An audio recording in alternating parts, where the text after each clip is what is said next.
Os versículos usados nos vídeos que traduzimos nem sempre correspondem a versões em português. Muitas vezes precisamos traduzir do original em inglês para fazerem sentido no contexto do vídeo.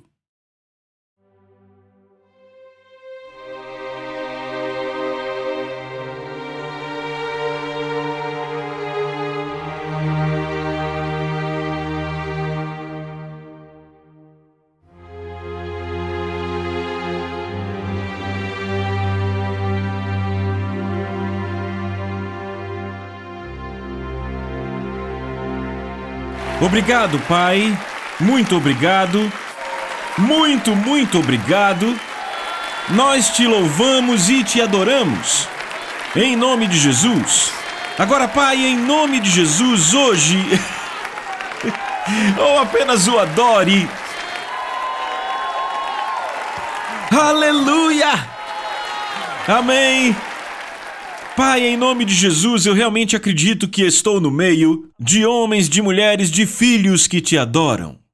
Hoje te pedimos outra vez que fale conosco, não a palavra de ontem ou de amanhã, mas o que você tem a dizer agora, e que a palavra do Senhor não só avance com ousadia e liberdade, mas eu oro para que o Espírito Santo do temor do Senhor possa permear cada um dos lares, cada quarto, cada sala onde se esteja assistindo esse vídeo e esta igreja hoje. Agradecemos antecipadamente e recebemos, em nome de Jesus, e todo mundo que concorda, grita! Agora louve a Ele de novo! Amém, amém, amém. Você pode sentar? Bem, estamos falando sobre ordem, glória e julgamento e na seção 4, vimos no Velho Testamento que Deus primeiro estabelece a ordem divina, então a sua glória se manifesta junto com a grandeza de Deus, revelada, completamente revelada, nada escondido ou retido, quando falamos de glória, e então uma vez a glória revelada, há uma tremenda bênção. E então, se houve alguma desobediência ou irreverência, vemos julgamento imediato, direto e severo. Vimos isso no jardim, vimos no tabernáculo, vimos com o templo. Eu terminei a última sessão falando sobre João Batista vindo e preparando os corações, que é onde Deus sempre quis habitar, num templo não feito por mãos, mas nos corações dos nascidos de novo, e começou com João que nivelou o solo e Jesus, o construtor, estabeleceu a ordem divina quando Jesus finalmente se ofereceu na cruz e o véu se rasgou de alto a baixo no templo. O Espírito de Deus saiu daquele templo e nunca mais, pense por toda a eternidade, nunca mais, ele teria que habitar num templo feito por mãos, e ele agora se preparava para se mudar para o coração de um crente nascido de novo. Vemos no livro de Atos, dia de Pentecostes, todos juntos, no mesmo lugar, e o Espírito de Deus desceu sobre eles e foram batizados com Espírito Santo e poder. Eles, literalmente, o fogo os batizou, e então nós vemos no livro de Atos bênçãos tremendas e vemos, sabe, imensa salvação no primeiro dia, 3.000 almas sendo salvas às 9 da manhã e nem era um culto anunciado. Às 3 horas naquela tarde, mais 5.000. Imagine, isso é a igreja crescendo. Saindo de 120 para 8.120 em apenas um dia. É um bom crescimento, amém? E grande bênção, pessoas desfrutando da presença de Deus. Sabe, os homens realmente pensavam que eles estavam bêbados de vinho às 9 da manhã. Mas então vamos para Atos capítulo 5 e lemos no primeiro versículo, mas... Repitam, mas... Eu estou lendo Atos 5, verso 1. Mas um certo homem chamado Ananias... Agora eu posso dizer algo... Como um autor que escreveu 14 livros até agora, eu nunca comecei um capítulo com a palavra mas. Ok? Sabe, você tem que lembrar que os tradutores no século XVI adicionaram capítulos e versículos. Aqui temos uma longa carta. E muitas vezes não entendemos o que Deus está dizendo num livro, porque lemos até o fim do capítulo e continuamos no dia seguinte e perdemos o pensamento entre eles. Você nunca vai entender Atos capítulo 5 se não ler Atos 4. Então vamos voltar alguns versículos até Atos 4 e lemos José, isso é Atos 4, 36, 37, a quem os apóstolos deram o sobrenome de Barnabé, que quer dizer filho do encorajamento, um levita natural de Chipre, tendo um campo o vendeu e trouxe o preço e o depositou aos pés dos apóstolos. Então, Primeiro, você tem que entender, esse cara era um levita, eles eram bastante ricos. Segundo, ele era de Chipre e tinha uma terra em Chipre. Se você vivesse em Chipre naquela época, você era muito, muito, muito rico. Chipre era uma terra rica em recursos naturais, pedras preciosas, óleo, mas sua verdadeira riqueza eram suas minas e florestas. E também havia uma área de lazer como um resort. Se você possuísse uma terra ali, como eu disse, você era muito rico.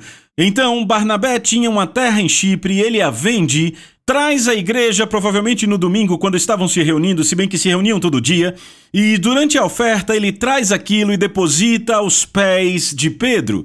Então o versículo seguinte diz: Mas um certo homem chamado Ananias, com sua mulher Safira, vendeu uma propriedade. Então a oferta de Barnabé causou uma reação, fez com que eles fizessem algo. Agora, o que eles fazem? Vejam o verso 2. Mas em acordo com sua mulher, reteve parte do preço e levando o restante, depositou aos pés dos apóstolos.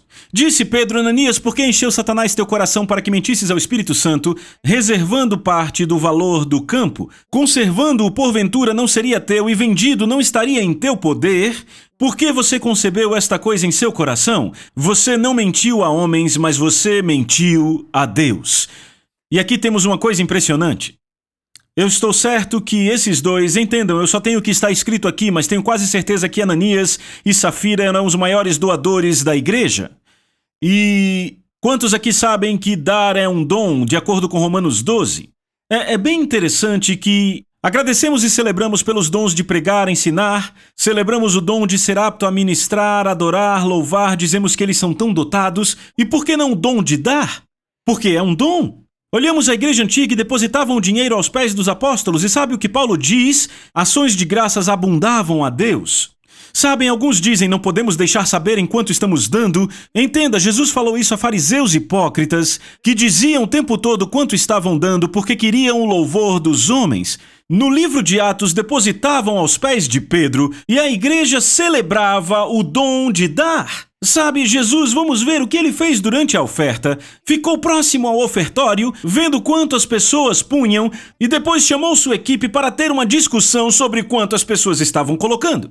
Ele dizia: caras, aquele cara acabou de dar 5.000, aquela mulher deu 9.000, e essa senhora aqui só deu 2 moedas. Ela está dando mais do que o cara que deu 5 e a mulher que deu 9. A maioria das pessoas hoje chiaria se um pregador fizesse isso. Protestariam, estão comigo?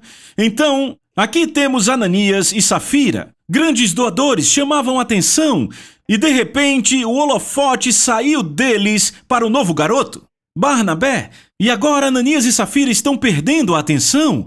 Então ele olha para a esposa e diz: vamos vender aquele grandão, mas é muito para darmos, mas queremos que pareça que estamos dando tudo. Estão vendo isso? Então, em outras palavras, estavam mais preocupados com o pensamento das pessoas do que de Deus. Estão comigo? E então, sabe, há uma verdade que você precisa entender: você vai servir a quem teme. Se você teme a homens, vai acabar servindo e obedecendo a homens. Se teme a Deus, vai servir a Deus. Então eis o que acontece, ele provavelmente depositou ali. Imagine que Barnabé pôs 1 milhão aos pés de Pedro. Então Ananias e Safira talvez venderam uma propriedade de 9 milhões, ok? Mas disseram: é muito, daremos só 3 milhões. Aí o holofote volta para nós. Queremos que pareça que estamos dando tudo que temos, certo? Vejam o que acontece aqui, o versículo seguinte. Lemos no versículo 5, então Ananias, ouvindo estas palavras, caiu e expirou. Para quem não sabe, expirar significa morrer, certo?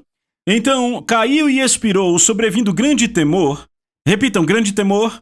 A todos os ouvintes, levantando-se os jovens, cobriram-lhe o corpo e levando-o, o sepultaram. Então sobreveio o julgamento. Tivemos ordem divina, tivemos glória, e então a glória encontrou a irreverência, e o que aconteceu? Chegamos ao julgamento. Agora, se você continuar lendo, descobrirá que a esposa dele chegou 3 horas depois no culto. Uau, que culto longo! E tem pessoas que se irritam se o culto demora 15 minutos a mais para terminar. Então ela chega no culto 3 horas depois, e Pedro olha para ela e veja o que ele diz. Quando ela entra, Pedro pergunta: vendeste, portanto, aquela terra? E ela diz: sim, portanto. Então Pedro disse: por que entraste em acordo para tentar o Espírito do Senhor? Eis a porta os pés dos que sepultaram teu marido, e eles também te levarão. No mesmo instante ela caiu aos pés de Pedro e expirou. Ela está morta. Morta, morta. Vai para 7 palmos do chão. Você entende? Estamos no Novo Testamento, eu não estou lendo o Antigo Testamento. É o Novo Testamento. Morta. Entenderam? Culto na igreja. Ofertas. 2 corpos mortos. Uou! Ok, então agora vamos para o verso 11. Diz o verso 11, então grande temor. Repitam, grande temor. Grite, grande temor. Veio sobre toda a igreja e sobre todos aqueles que ouviram aquilo. É bem possível que Ananias e Safira tivessem vindo da primeira leva de salvos do dia de Pentecostes. Podiam ser um dos 3.000 ou dos 5.000 que foram salvos depois. Possivelmente sacrificaram sua posição e segurança financeira para servir, mas sacrifícios são inúteis se não acompanhados do temor do Senhor. Vocês estão comigo? O verso 11 diz que grande temor veio sobre toda a igreja. Vocês lembram do alerta de Deus a Arão pela boca de Moisés? Por aqueles que se aproximam de mim eu devo ser considerado santo e diante de todo o povo eu devo ser glorificado. Deixa eu fazer um anúncio, Deus não mudou. Ele ainda é o mesmo Deus Santo que era nos dias de Moisés e Arão. Eles entraram na sua presença com irreverência, na sua gloriosa presença, e caíram mortos. Provavelmente é verdade que no dia de Pentecostes eles pudessem estar entre os 3.000 que riram de Pedro, achando que ele estava bêbado. Eles desfrutaram da presença de Deus, viram os milagres, mas se familiarizaram demais com a presença de Deus e agiram de forma irreverente, sem o temor do Senhor, e foram imediatamente julgados porque a glória dele foi forte demais. Você pode dizer amém? Pedro, que testemunhou o julgamento, diz: como aquele que chamou vocês é santo, vocês também sejam santos em todo o seu comportamento, porque está escrito: sejam santos porque eu sou santo. E se vocês invocam o Pai, que sem parcialidade julga cada um de acordo com a sua obra, conduzam-se durante o tempo em que estão aqui com temor. Notem que Pedro diz: conduzam-se, comportem-se no temor do Senhor. Note que ele não diz conduzam-se no tempo que estão aqui no amor do Senhor, mas isso não significa que não devemos amar a Deus. Não, não, não. Devemos amar a Deus com nosso corpo, alma, espírito, força, tudo que há dentro de nós. E Pedro fala sobre isso. No verso 8 do mesmo capítulo ele diz: a quem não havendo visto há mais. Mas o que Pedro muito saudavelmente faz é balancear o amor de Deus com o temor do Senhor. Se você procura um cristão saudável, é aquele que ama a Deus com paixão, mas teme a Deus com reverência. Você está comigo? Pode dizer amém? Certo? Então, nosso amor por Deus, para ser honesto, é limitado pelo quanto nós o tememos. Porque como amar alguém que você não conhece? E Deus disse: o mesmo nível em que vocês me temem é o nível que vocês têm conhecimento íntimo de mim.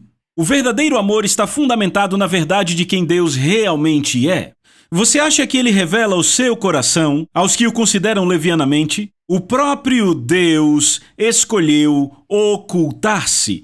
Isaías 45, verso 15 diz: verdadeiramente tu és um Deus que se esconde. Você ouviu isso? Verdadeiramente tu és um Deus que se esconde. O esconderijo dele é chamado lugar secreto. Você encontra isso em Salmos 91. Aquele que habita no lugar secreto. Deus está no lugar secreto.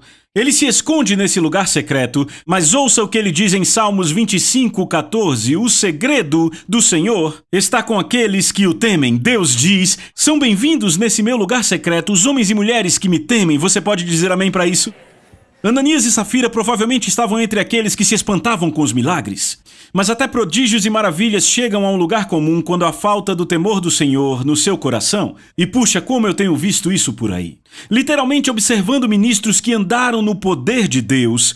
Eu conheço um ministro que literalmente viu olhos de cegos serem abertos e ainda assim, ele se desviou do Senhor e hoje está fora do ministério trabalhando com construção. Eu digo a vocês, o temor do Senhor é o que nos faz perseverar. Repitam, por favor, perseverar.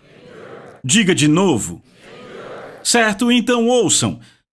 O temor do Senhor teria impedido este casal a tomar esse ato tolo. Por que eu digo isso? Porque Salmos 34, versos de 11 a 13 diz: venham meus filhos e ouçam a mim, eu vos ensinarei o temor do Senhor. Algum de vocês quer viver uma vida que é longa e boa? Então guarde a sua língua e evite que os seus lábios contem mentiras. E outra versão diz que enganem. O verdadeiro pecado de Ananias e Safira não foi reter o dinheiro, foi o engano. Pedro disse: quando você vendeu o terreno, ainda estava no seu controle. O problema não é que você reteve o dinheiro, o problema é que vocês estavam proclamando a ideia de que tinham vendido tudo na presença de Deus, agindo enganosamente, e por isso houve julgamento imediato. Porque eles fizeram isso na presença da glória de Deus. Nós temos que lembrar que Deus é Abba e que Ele é Pai.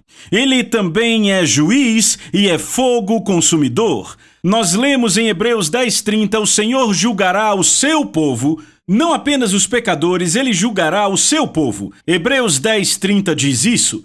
Considerem um rei terreno. No palácio ele é papai, no palácio ele é o marido, no palácio ele é tão querido e carinhoso com os seus. Mas quando ele entra na sala do trono e coloca o seu manto real, ele não está naquele momento agindo como papai, naquele momento ele está agindo como o rei do reino. Você pode dizer amém? Já houve momentos em que eu percebi Deus me dizendo: venha filho, suba no meu colo, e eu senti o seu abraço caloroso, mas já teve outras vezes que eu pensei, um movimento errado, você está morto, porque aquele tipo de presença maravilhosa do glorioso temor do Senhor, o glorioso rei estava ali. Uma dessas situações aconteceu em Kuala Lumpur, na Malásia. Eu lembro, eu estava pregando numa escola bíblica para ministros na Malásia. Tipo, a casa estava cheia. Tínhamos 4 encontros no final de semana e eu digo, um dos lugares mais difíceis onde eu já havia ministrado. Eu literalmente lutava com demônios no meu sono, eu lutava com eles na mesa do café, sabe, aquilo era um desafio espiritual. Eu estava indo para aqueles encontros forçando, e nós fizemos 10 encontros, e finalmente no encontro final na sexta, a casa estava cheia, e eu lembro que eu preguei a mensagem sobre o temor do Senhor, e eu lembro de fazer um chamado. Eu fiz um chamado para uma coisa, outra coisa, e então o Senhor pôs em meu coração chamar todas as mulheres. E você tem que lembrar, eu estou em Kuala Lumpur, na Malásia, ok? Uma das nações mais muçulmanas na Ásia. E eu lembro que o Senhor pôs em meu coração chamar todas as mulheres que eram chamadas para o ministério integral. E eu disse: todas as mulheres que percebem que têm uma chamada para ministério em tempo integral, venham aqui à frente. E eu nunca vou esquecer do que aconteceu. Todas elas lá na frente, todos orando, eu comecei a orar por elas, e de repente o Espírito de Deus veio àquele lugar, e aquelas mulheres literalmente começaram a agir como mulheres bêbadas. Mas vejam, eram senhoras asiáticas muito sofisticadas, vocês entendem? Mas eu estou dizendo, ficaram completamente bêbadas no espírito. Elas começaram a desabar, eu nem toquei nelas, começaram a cair por todo lado e gargalhavam vigorosamente. As mãos na barriga assim rolavam para um lado e para o outro, e eu pensando, talvez seja isso que se refiram quando falam de reteté? Eu era um garoto tradicional, aquilo estava me chocando. E eu olhando aquelas mulheres rolando de um lado para o outro, e eu fiquei, uou! E eu vou dizer, o amor de Deus naquela atmosfera era maravilhoso, e eu desfrutando daquilo. Maravilhoso, mas o que aconteceu foi que aquilo durou por 10 minutos, literalmente gargalhando histericamente por 10 minutos, mas então, de repente, a atmosfera inteira mudou. E exatamente na mesma hora, todas elas começaram a chorar profusamente. Então elas começaram a gritar como se estivessem pegando fogo. Veja, não eram gritos demoníacos, aquilo era santo, porque aquela mesma presença que veio no Brasil, veio sobre aquele auditório em Kuala Lumpur, na Malásia. E eu digo a vocês, aquelas mulheres começaram a gritar como se pegassem fogo. E eu lembro, eu estava andando para frente e para trás, e eu disse, este é o espírito do temor do Senhor. Foi como se a minha boca tivesse dito e eu nunca tivesse pensado naquilo, e eu pensei, está certo, essa é uma das manifestações do Espírito Santo. Isaías capítulo 11 nos diz isso, certo? O espírito do temor do Senhor era o deleite de Jesus. E eu lembro, aquilo durou por cerca de 3 minutos, e então se foi. E o encontro acabou, e quando eu estava deixando o encontro, um casal veio até mim. Eu digo a você, todo mundo naquele prédio foi tocado, pessoas chorando por todo o canto. E o marido, cuja esposa era uma das mulheres que estavam rolando no chão, ele veio até mim, ele e sua esposa, seus olhos brilhavam, os olhos brilhavam, e ele disse, John, eu me sinto tão limpo. E eu disse, eu também. E então na manhã seguinte eu encontrei um versículo. Salmos 19, o temor do Senhor é limpo e permanece para sempre. De repente o Espírito Santo falou comigo no meu quarto de hotel e ele disse, filho, Lúcifer era o meu líder de adoração ungido no céu, mas ele não temia a Deus, por isso ele não permaneceu para sempre. Ele disse, um terço dos anjos era bem-vindo à minha sala do trono para adorar e participar. Ele disse, mas não me temeram. Eles não permaneceram para sempre. Ele disse, Adão e Eva andaram na presença da minha glória. Ele disse, mas eles não me temeram. Eles não permaneceram para sempre. Ele disse, filho, todo ser que cerca o meu trono para sempre, sempre será testado na área do temor do Senhor. Você está comigo? Eu disse, você está comigo? Ouça-me, povo de Deus, você pode ter o óleo santo da unção sobre você como Nadab e Abiú. Você pode operar em sinais e maravilhas como Saul fez.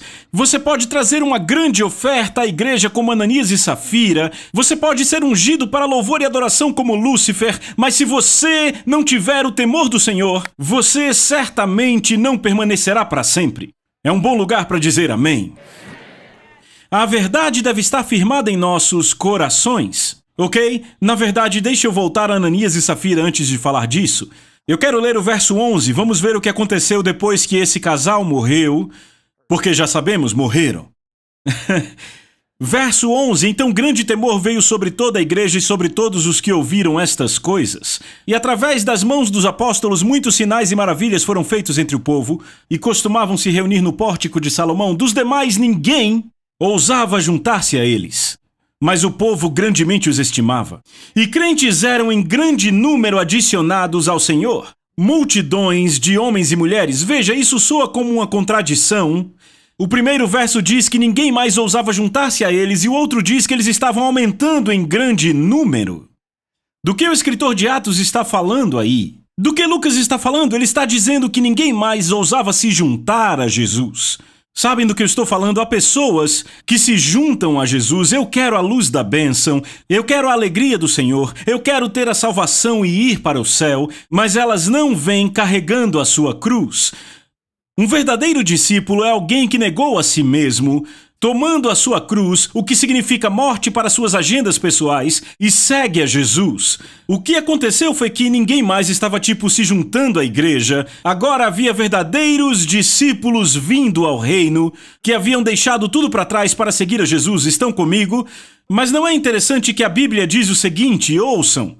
E crentes eram em grande número adicionados. Em outras palavras, havia mais e mais pessoas sendo salvas. Sabe o que eu notei? Que quando você prega o temor do Senhor, mais pessoas são salvas. Eu noto isso ao longo dos meus 25 anos de ministério. Eu pensava, sabe, às vezes eu prego mensagens e eu fico tremendo enquanto prego e eu faço apelo e mais pessoas vêm ao altar. E eu penso, uau! Mas Judas dá a resposta a isso. Judas versos 22 e 23 diz, tenham compaixão daqueles que duvidam, a outros salve-os com temor, arrebatando-os do fogo. Sabe, há pessoas que precisam do amor do Senhor para entrar em sua presença. Outras pessoas precisam do temor do Senhor. Uma celebridade muito conhecida disse a um amigo meu, ele era um astro do rock, e disse, sabe, eu não seria salvo pelo amor de Deus, não me interessava o amor de Deus. O que me atraiu ao Senhor foi o temor de Deus. E ele disse, eu voltei de uma conferência e de repente percebi que estava indo para o inferno. E ele disse, depois de ser salvo, eu agora entendo a enorme magnitude do amor de Deus. Ele disse, mas o que me salvou foi o temor de Deus. É exatamente disso que Judas está falando. Mas eu conheço outras pessoas que foram salvas por causa do amor de Deus. Então, a algumas pessoas você leva ao reino pelo amor e outras pessoas precisam do temor do Senhor. Por isso os crentes eram em grande número adicionados, porque o temor do Senhor se manifestava naquela igreja. Alguém aqui pode dizer amém? Agora a pergunta que precisamos responder é por que então? Por que aconteceu com Ananias e Safira? Eu conheço pregadores para quem pessoas mentiram na minha geração.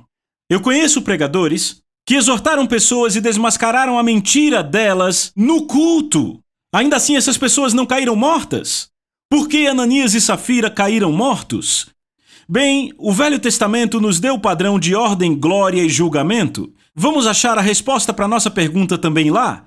Se olharmos no que aconteceu quando Moisés morreu e Josué se tornou líder, e Josué guiou Israel à terra prometida, a Bíblia diz que depois que Josué e aqueles líderes que levaram o povo de Israel à terra prometida morreram, veja o que diz em Juízes 2:10. Depois que toda aquela geração foi reunida a seus antepassados, surgiu uma nova geração que não conhecia ao Senhor e o que ele havia feito por Israel. O que aconteceu foi que essa geração passou a fazer o que achava certo aos seus olhos, parou de olhar para Deus através da sua palavra, de andar em seus caminhos, e a desobediência deles só aumentava, e então Deus levantou juízes, e os juízes trariam um avivamento para a terra, por assim dizer. Sabe, passavam por opressão, e os juízes viriam, pregariam a palavra do Senhor, eles se arrependeriam, tinham um avivamento espiritual, os juízes morriam, voltavam para a vida de desobediência, outro juiz era levantado, outro avivamento espiritual, ele morria e eles voltavam para a desobediência. Esse padrão foi indo, e o que aconteceu foi que chegou o momento em que Eli veio. E o que significava esse momento? Vejam, os juízes estavam sempre levando o povo de volta à retidão, mas Eli foi um juiz mau. Ele tinha filhos que eram seus líderes, chamados Ofni e Finéias, e sabe o que a Bíblia diz sobre Ofni e Finéias? Diz que eles estavam cometendo adultério com as mulheres que se reuniam à porta do tabernáculo. Não o portão, ali do átrio. A porta era a porta para o santo lugar. Cometendo adultério com as mulheres que estavam na porta do tabernáculo. Também tiravam ofertas à força. Eles manipulavam pessoas para receberem ofertas para o seu próprio proveito. Estão comigo? E então lemos em 1 Samuel capítulo 3, verso 1. A palavra de Deus era rara naqueles dias. Por que a palavra do Senhor era rara? Por causa do pecado da liderança. A falta do temor do Senhor na liderança. O que significa a palavra do Senhor era rara? Deus não estava falando como estava com Moisés. Diz, a palavra do Senhor era rara naqueles dias e não havia ampla revelação. Você tem que lembrar que a revelação acontece na presença do Senhor. Isso está em Mateus 16. E aconteceu certo dia, enquanto Eli estava deitado no seu lugar costumeiro, quando seus olhos começaram a escurecer tanto que ele não conseguia mais ver. Moisés viveu 120 anos e a Bíblia não diz em nenhum momento que seus olhos escureceram. Mas aí está Eli, seus olhos escureceram tanto que ele não via mais. Há uma coisa espiritual acontecendo aqui, entendem? E antes que a lâmpada de Deus se apagasse no tabernáculo, a lâmpada estava se apagando pois não havia azeite, a glória foi retirada de tal maneira que a presença de Deus era apenas uma luz trêmula e distante. No caso dos filhos de Arão, deixa eu dizer uma coisa. Aqui estão Ofni e Finéias cometendo adultério, bem ali no tabernáculo, tirando ofertas com manipulação e força. E eu diria que o que estavam fazendo era muito pior do que Nadab e Abiú fizeram, os filhos de Arão. Nadab entrou com irreverência, e esses aqui, descaradamente irreverentes, cometendo adultério no tabernáculo, tirando ofertas à força e ainda assim não foram julgados. Você vê isso? No caso dos filhos de Arão, a glória havia acabado de ser revelada e estava forte. E não foi assim com Ofni e Finéias. O julgamento instantâneo só vem com uma presença mais forte da glória. O julgamento não foi imediato, foi adiado. Repitam, adiado. Esta verdade precisa estar firmada. E se você entende isso, você se abre para o que acontece em nosso tempo. Quanto maior a glória, maior e mais rápido é o julgamento pela irreverência ou desobediência. Imagine um grande auditório, um imenso auditório. Se eu acendo um fósforo ou uma lâmpada incandescente, as trevas ainda há coisas escondidas ali. Não é verdade? Se eu acendo uma lâmpada mais forte, brilha mais, mas ainda dá para esconder coisas. Mas imagine uma fonte de luz nesse auditório tão brilhante quanto o sol. Agora não há mais nenhum lugar de escuridão no auditório. As trevas não podem se esconder. À medida que a glória de Deus aumenta, intensifica-se a execução do julgamento. Paulo explicou isso em 1 Timóteo 5:24. Os pecados de alguns homens são claramente evidentes e levam ao juízo. enquanto outros só mais tarde se manifestam. O pecado da falta de reverência de Ananias e Safira foi exposto pela intensa luz da glória de Deus e assim recebeu julgamento imediato. Isso explica porque muitos hoje, cujo pecado excede o de Ananias e Safira, escapam do julgamento imediato. No entanto, lhes aguarda o julgamento adiado. Eles não são diferentes dos filhos de Eli. Eles continuam a pecar, estando cegamente tranquilos porque não percebem que em breve serão julgados. Sabe o que pensam? Nada aconteceu. E respiram aliviados. Eu devo ser isento do julgamento de Deus? Ele desconsidera o que eu faço. Essas pessoas estão tranquilas por um falso sentimento de graça, interpretando a demora no julgamento de Deus como a ausência do mesmo. Hoje vivemos como nos dias de Ófni e Finéias. Não apenas o povo está afastado, mas também há líderes irreverentes. Os líderes do nosso tempo estão caindo em irreverente pecado que aparecem nas mesmas duas áreas. Primeiramente sexual, e eu digo isso com meu coração entristecido. Eu estou na estrada há 21 anos e eu não me lembro de um mês sequer que se passe sem que eu ouça sobre um pastor ou líder caindo em algum tipo de pecado sexual constantemente, com uma mulher da sua congregação ou até um homem. E quantas ofertas? Há ofertas tomadas nesses 21 anos e eu já vi, eles tiram com manipulação, eles usam de engano não diferente de Ófni e Finéias. Muitas vezes ouvi sobre lideranças ou administradores que se apropriaram de fundos. Aconteceu recentemente. Eu ouvi de 2 contadores, eu e Liz ouvimos de 2 contadores que abriram os corações, especializados em ministérios. Basicamente disseram: John, se outro ministro entrar em nosso escritório, tentando encontrar um meio de ganhar mais dinheiro do que pode e fugir dos impostos, disseram: vamos fechar as portas. Eu vi o uso de cartas manipuladoras escritas por empresas de consultoria. E eu não estou dizendo que consultoria é errado, já conheci algumas boas. Mas eu literalmente já entrei em veículos enquanto esperávamos o motorista e eu vi homens falando sobre a ciência de como fazer as pessoas darem mais. Eles resumem tudo a uma ciência e inclusive forjam situações na vida do ministro que não aconteceram, e eu sei disso porque eu já trabalhei para um ministro desse. Pedro fala disso, ele nos adverte que nos últimos dias encontramos em 2 Pedro 2:3, e ele está falando de líderes e mestres do evangelho. Ele diz: em sua ganância, eles inventarão mentiras espertas para tomar seu dinheiro, e a destruição deles está a caminho. Não é imediata, mas é como Ófni e Finéias. Você está comigo? Eu disse: você está comigo? Se esse comportamento tivesse ocorrido na atmosfera, que encontramos no livro de Atos, o julgamento teria sido certo e rápido. No entanto, o julgamento está sendo adiado hoje porque a lâmpada de Deus se enfraqueceu. O último derramamento da glória de Deus ainda está por vir, sabe? Salomão lamentou quando escreveu isso. Ele diz: eu vi, está em Eclesiastes 8:10, ele diz: eu vi pessoas más serem enterradas com honra. Você ouviu o que ele disse? Ele disse: eu vi pessoas más serem enterradas com honra. Como é estranho que sejam exatamente elas que frequentavam o templo, ou seja, elas iam para a igreja todo domingo, e que são louvadas na mesma cidade onde cometeram seus crimes. Ele disse que essas pessoas corruptas iam ao templo e eram estimadas, passaram sem nenhum julgamento aparente por causa do julgamento adiado.